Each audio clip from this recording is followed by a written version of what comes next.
യുഗാന്ത്യത്തിന്റെ അടയാളമാണ്. ഈ കാലഘട്ടത്തിന്റെ വലിയൊരു അടയാളമാണ്.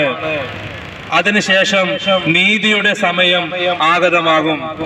കരുണയുടെ ഈ സമയത്ത് എല്ലാവരും എന്റെ കരുണയുടെ ഉറവിൽ അഭയം തേടട്ടെ. അവിടെ നിന്ന് അവർക്ക് വേണ്ടി ഒഴുകിയെത്തുന്ന തിരുജലത്തിൽ നിന്നും അവർ ഫലമെടുക്കട്ടെ. നമ്മളവരെ വീണ്ടും 635 ഖണ്ഡികയില് ഈശോ പ്രകാരം പറയുകയാണ്, എന്നാൽ ഇപ്പോൾ നീ കർത്താവിന്റെ ഉന്നതമായ കരുണയെ കുറിച്ച് ലോകത്തോട് പറഞ്ഞ് അവിടുത്തെ രണ്ടാമത്തെ വരവിനായി ലോകത്തെ ഒരുക്കണം. നമ്മളവരെ ഈ സന്ദേശങ്ങൾ നിങ്ങൾ അവഗണിക്കരുതേ. സ്വർഗം ഒരു നൂറ്റാണ്ടായി 100 വർഷമായി കർത്താവിന്റെ രണ്ടാമത്തെ വരവിന് വേണ്ടി ലോകത്തെ തീവ്രമായ തീക്ഷ്ണതയോടെ ഒരുക്കുകയാണ്. ഇവിടെ വിശുദ്ധ ഫൗസ്റ്റീനാമയോട് ഈശോ പറയുകയാണ്, ഇപ്പോൾ നീ കർത്താവിന്റെ ഉന്നതമായ കരുണയെ കുറിച്ച് ലോകത്തോട് പറഞ്ഞ്, ലോകം മുഴുവൻ എല്ലാ ജനങ്ങളോടും പറഞ്ഞ് അവിടുത്തെ രണ്ടാമത്തെ വരവിനായി ലോകത്തെ ഒരുക്കണം.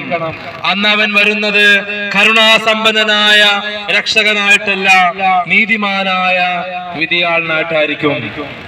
വീണ്ടും 965 ഖണ്ഡികയില് ഈ കാലഘട്ടത്തെ കുറിച്ച് വിശുദ്ധ ഫൗസ്റ്റീനാമയോട് ഈശോ പറയുകയാണ്, ഞാൻ കൈപ്പേറിയ പീഡകൾ സഹിക്കുന്നുവെങ്കിലും അനേകം ആത്മാക്കൾ നശിച്ചു പോകുന്നു.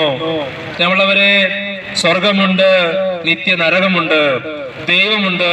ഇത് പച്ചയായ യാഥാർത്ഥ്യമാണ്.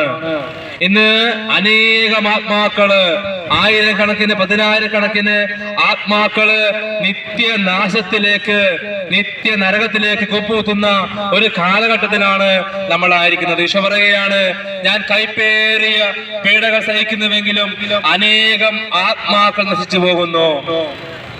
രക്ഷ പ്രാപിക്കാനുള്ള അവസാന പ്രതീക്ഷയായി ദൈവ കരുണയുടെ തിരുനാൾ ഞാൻ അവർക്ക് നൽകുന്നു. നമ്മളവരെ ഈ കാലഘട്ടത്തിന്റെ അവസാന യുഗാന്ത ശുശ്രൂഷയാണ് ദൈവ കരുണയുടെ ശുശ്രൂഷ.